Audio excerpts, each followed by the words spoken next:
गुजरात इतना डेवलपिंग अगर स्टेट बना तो क्यों बना, उसके पीछे कारण है लोग वहाँ के काम कर रहे हैं। पर यहाँ पे लोग हमेशा जातवाती इलेक्शन, अरे घंटा कुछ नहीं देगा, कोई देगा क्या। कहावत कहा जाता था कि आप जहाँ से सड़क में गड्ढे पाए समझ लीजिए यूपी में आ गए। इस समस्या को दूर किया गया है। बिजली जो पहले ये देखा जाता था कि कब आएगी, अभी कब जाएगी ये देखा जा रहा है। मान लीजिए हम लोग को नौकरी नहीं मिला तो क्या करेंगे, काम नहीं कर रहे हैं, कर ही न रहे हैं, तो जिसको जो दिमाग रहेगा वो अपना काम करेगा। 10-10 घंटा बिजली नहीं होती थी, आज तो अभी तो 1 मिनट के लिए नहीं जाता है। पूरे 5 साल कार्यकाल में सब जुमलेबाजी सरकार है सर। राशन देकर जनता को गुलाम बनाने वाला कार्य किए। पढ़ाई और स्कूल हमेशा बंद हो रहा है, ऑनलाइन क्लास चल रहा है, फीस भी बहुत ज्यादा बढ़ गया है। हमारी लड़की उसका 22,000 रुपया साल का बिजली।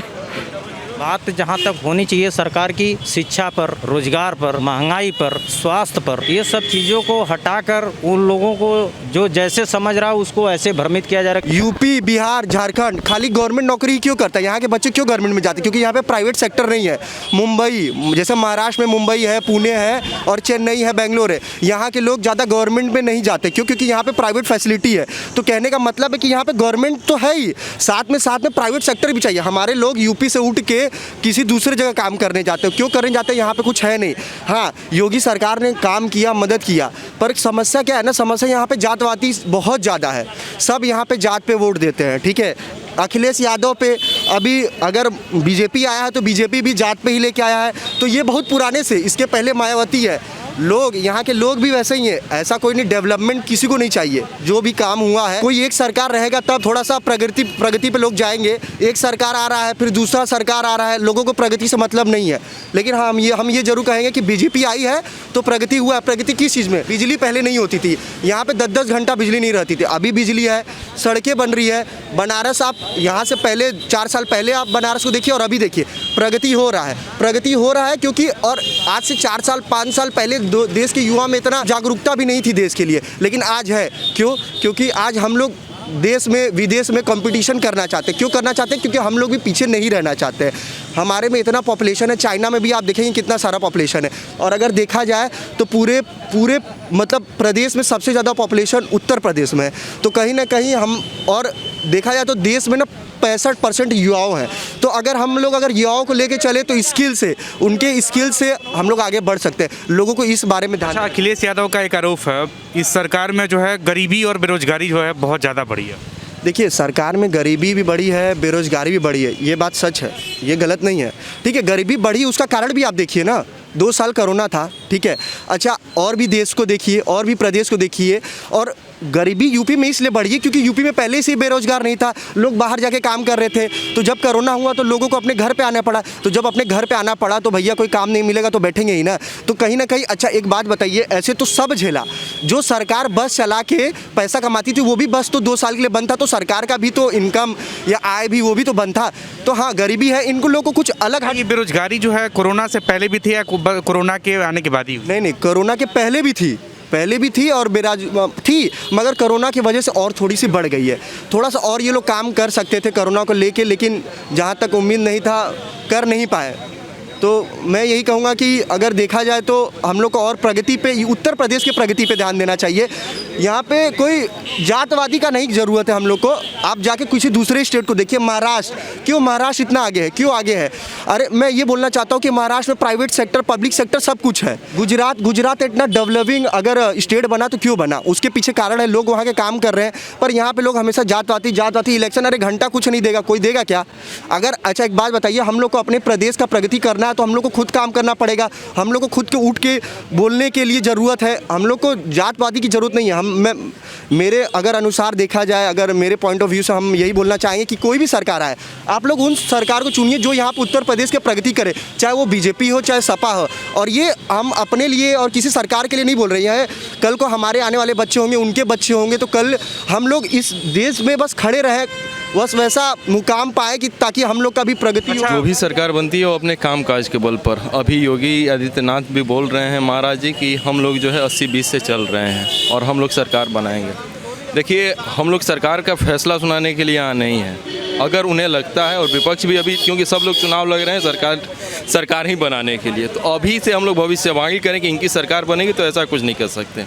और रही बात, अगर मैं बनारस की बात करूं तो पिछले विधानसभा में 2017 में यहाँ 8 सीटें जो आती हैं बनारस मंडल में, 8 की 8 सीटों पर भाजपा आई थी। लेकिन चूंकि इस बार जो है इनकी जो अलायंस की पार्टियाँ थी, ओम प्रकाश राजभर जी थे, वे निकल गए हैं। तो इस बार वोटों का जो ध्रुवीकरण हुआ था पिछले बार, वो नहीं है। इस बार वोट बंट रहे हैं। तो ऐसे में ये कहना कि जो आप 350 उधर आपके अमित शाह जी बोल रहे हैं कि 350 यूपी में आएंगे, तो ये एक हवाई बातें हैं। इसका धरातल पर कोई संबंध नहीं है। कहीं ना कहीं उत्तर प्रदेश के चुनाव में विकास का मुद्दा पीछे छूट के जातिगत समीकरण हावी होता है क्या?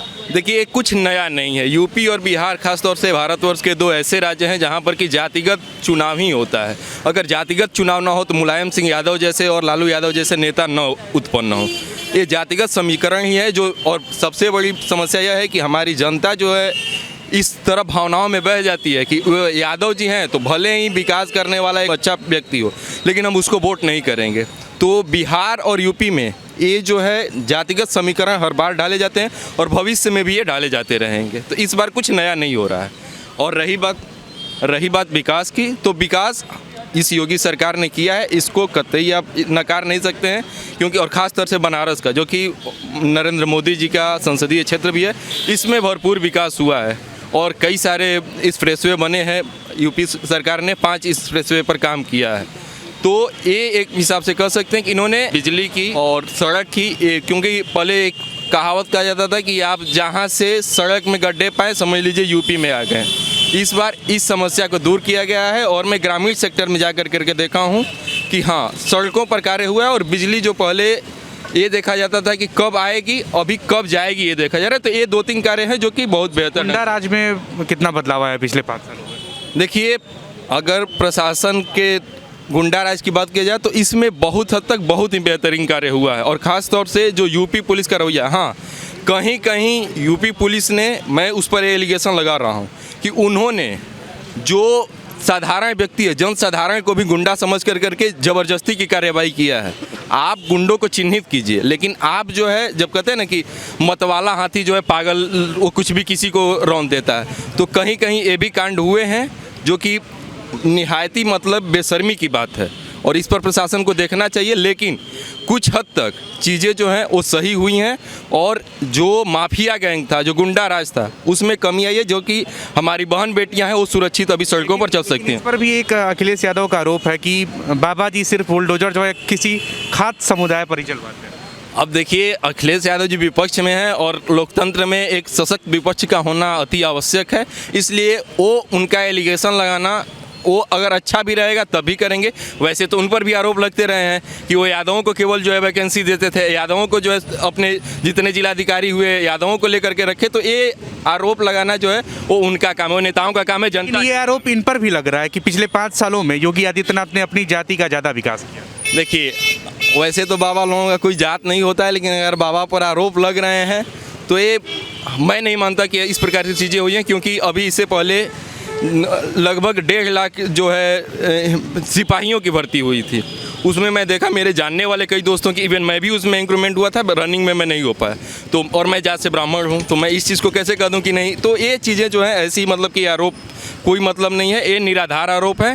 हाँ, कुछ चीज़ों को आप होता है कि जो व्यक्ति जिस हिसाब से रहता है थोड़ा बहुत प्रभाव होता है, लेकिन ऐसा नहीं है कि केवल अगर राजपूतों का हुआ है। देखिए, जातिगत राजनीति में मैं मानता हूं कि बिहार और यूपी, ये समाजवादी पार्टी और राष्ट्रीय जनता दल, ऐसी जातिगत राजनीति करने वाली पार्टी आज तक भारत में कोई नहीं है। कि मैं ब्राह्मण हूँ, कहीं ना कहीं एक सवाल है मेरा, कहीं ना कहीं ब्राह्मण समाज में नाराजगी तो नहीं है इस सरकार? नहीं। देखिए, ये आरोप लगे एक विकास दुबे की हत्या हुई, उस समय जो है लगा कि हाँ इन्होंने जानबूझ करके मरवाया। तो देखिए, गुंडा माफिया कोई भी हो, उसकी जाति नहीं होनी चाहिए। आज तक जब भारतवर्ष ने आतंकवाद का जात धर्म नहीं देखा, तो गुंडे माफिया का क्यों देखें? जो है उसके साथ वैसा व्यवहार होना चाहिए। और ऐसा कहीं नहीं है कि ब्राह्मणों में या किसी भी जो है जाति में किसी के प्रति नाराजगी हो, ऐसा कुछ नहीं है। और मुझे व्यक्तिगत तौर पर मैं नहीं कहूँगा कि हाँ उन्होंने जाति के आधार पर किसी प्रकार का कार्य किया है। अच्छा, ये जो ओबीसी समाज है, जो इसको बताया जा रहा है कि भाजपा से जो है इस बार नाराज है। देखिए, ओबीसी समाज की बात की जाए तो ओबीसी समाज के स्वामी प्रसाद मौर्य कभी नेता नहीं थे। स्वामी प्रसाद मौर्य यदि नेता रहे होते तो स्वामी प्रसाद मौर्य जो है, उनका इतिहास जब हम पलट करके देखते हैं तो देखते हैं कि वे खुद जो है बसपा के साथ थे, और बसपा के साथ यदि ओबीसी थी और सब कुछ था, सारे जो है अभी जो जातिगत समीकरण अगर बैठ रहे हैं, भाजपा इतनी बड़ी मैंडेट लेकर के आई है 2017 में, तो आखिर उस समय पहले अगर ओबीसी का, क्योंकि उसमें बहुत बड़ा योगदान था पिछला जो 2017 का मैंडेट था, तो इससे पहले जब वो बसपा के साथ थे उस समय आखिर क्यों नहीं ले पाए? तो ये ऐसा कुछ नहीं है कि स्वामी प्रसाद मौर्य के चले जाने से या ओम प्रकाश राजभर के चले जाने से, क्योंकि ये जो है जाति विशेष के बहुत बड़े कोई चेहरा नहीं है। इनकी बस अस्तित्व ये है कि खुद के परिवार को कैसे भी कर करके हम राजनीति में लाना चाहते हैं। तो ये इस प्रकार के निराधार आरोप का कोई भी प्रमाण नहीं। बेरोजगारी जो है एक अहम मुद्दा है, और न सिर्फ उत्तर प्रदेश के चुनाव में, पूरी सर वार्ड में है ये बेरोजगारी, पूरी वार्ड में चला आ रहा है, उसका कोई दिक्कत नहीं है। अब क्या करेंगे? अब दो साल हो गया कोरोना काल में, अगर नहीं होता तो हो सकता है बेरोजगारी का मुद्दा थोड़ा सा कम होता, लेकिन कोई भी ऐसा कार्य जो प्राइवेट सेक्टर है उसमें भी तो देख लीजिए, कई ऐसे लोग हैं कि नौकरी 15-15 हज़ार पर कर रहे थे, लेकिन वो भी ख़त्म हो गया। तो क्या करेंगे? वो ये आपदा जब चलता है तो कई लोगों का ऐसा माइनस हो जाता है, नहीं हो पाता है। लेकिन कहीं ना कहीं बेरोजगारी जो दर है इस सरकार में जो है बढ़ी है। सर कांग्रेस के राज में भी यही था। मान लीजिए वो समय 1 करोड़ 1.25 करोड़ की आबादी थी, आज 150 करोड़ की आबादी हो गई है। ये बढ़ेगा तो सबको पॉसिबल नहीं है नौकरी देना, ये तो शुरू से चला आ रहा है। हम ही लोग शिक्षित हैं, मान लीजिए हम लोग को नौकरी नहीं मिला तो क्या करेंगे? काम नहीं कर रहे हैं, कर ही न रहे हैं, तो जिसको जो दिमाग रहेगा वो अपना काम करेगा। 10-10 घंटा बिजली नहीं होती थी, आज जब इसमें मान लीजिए ये बीजेपी की सरकार बनी तो अभी तो 1 मिनट के लिए नहीं जाता है। अब तो ऐसा कोई मुद्दा यहाँ पर नहीं है, नहीं तो यहाँ तो लोग एकदम त्रस्त हो जाते थे, भैया बिजली नहीं, पानी नहीं है। अच्छा, उन्होंने अभी 300 यूनिट मुफ्त बिजली देने का भी ऐलान पॉसिबल नहीं है, पॉसिबल नहीं है, 420 वाला बात बोल रहे हैं। 300 यूनिट ऐसा ही दिल्ली में केजरीवाल बोल रहे थे, लेकिन वो भी वहाँ फेल ही हो गए, और यहाँ तो ये पॉसिबल नहीं है 300 यूनिट देने का। सरकार के ऊपर बहुत बोझ पड़ेगा, क्या घर से अपने देंगे 300 यूनिट? 300 यूनिट हम योगी आदित्यनाथ ने कहा था ये लड़ाई जो है इस बार विधानसभा चुनाव की 80 और 20 की है, लेकिन उसके बाद स्वामी प्रसाद मौर्य ने इस लड़ाई को 85 और 15 का बना दिया। स्वामी प्रसाद एक वो बहुरूपिया हैं, आज इनका सरकार होगा ये सोचेंगे कि इसमें चले जाएं, वो सोचेंगे फिर दूसरे का सरकार के बीएसपी में भी उनका बोलवाला उस समय था, तो क्यों नहीं कुछ कर पाए?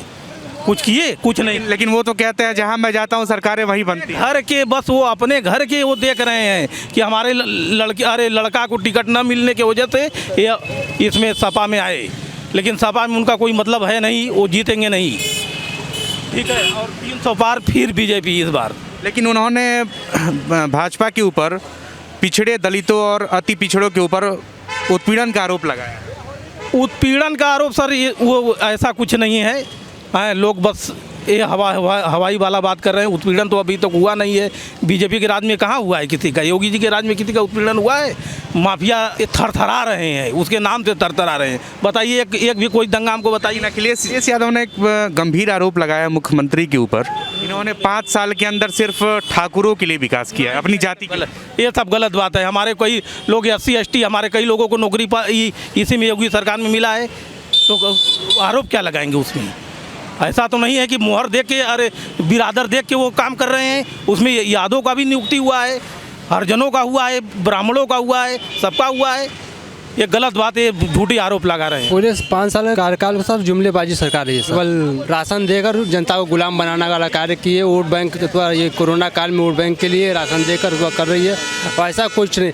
जब चुनाव नजदीक आ गया तो श्रम योजना कार्ड अथवा भरवा रहे हैं, किसी के अकाउंट में पैसा नहीं आ रहा, जो कि लोगों को जेवा से पैसा जा रहा है। आचार संहिता लागू हो गया, श्रम योजना का फार्म भरा रहा है, क्या इसमें पैसा आएगा? केवल ये जुमलेबाजी सरकार है। अच्छा, जो ये बिजली की जो व्यवस्था है ये पहले से कैसे रही है? नहीं, बिजली तो यहाँ पर सुधार बहुत है। अब ऐसे अखिलेश सरकार थी, श्यामदेव राव चौधरी विधायक थे, तो वो अनशन पर बैठे हुए थे, तब से ही बिजली के यहाँ व्यवस्था सुधार है। जंगल राज में कितना बदलाव आया? जंगल राज अभी ऐसा कुछ नहीं है, सब वैसे ही चल रहा है, पहले से कम नहीं हुआ है। अरे कल भी छिड़कानी मारपीट तो होता था, आज भी हो रहा है। उन लोगों को रोजगार जो मिलना चाहिए, समय बीतता जा रहा, लोग पढ़ाई करके बैठे हैं, लेकिन लोगों को रोजगार का कोई ऑप्शन अभी बना नहीं। जो रोजगार का मुद्दा है, या ये सिर्फ पिछले 5 सालों में ही रहा, या पहले वाली सरकार में भी? नहीं, पहले भी वाले सरकार में थी, इसीलिए तो हमने सरकार को चेंज किया। रोजगारी जो है बढ़ने का जो मुख्य कारण है, कहीं ना कहीं सरकार तो है ही, कुछ और कारण भी है क्या? दूसरे कारण ये है कि जनसंख्या भी इतनी है कि सरकार के पास उतना रोजगार है नहीं।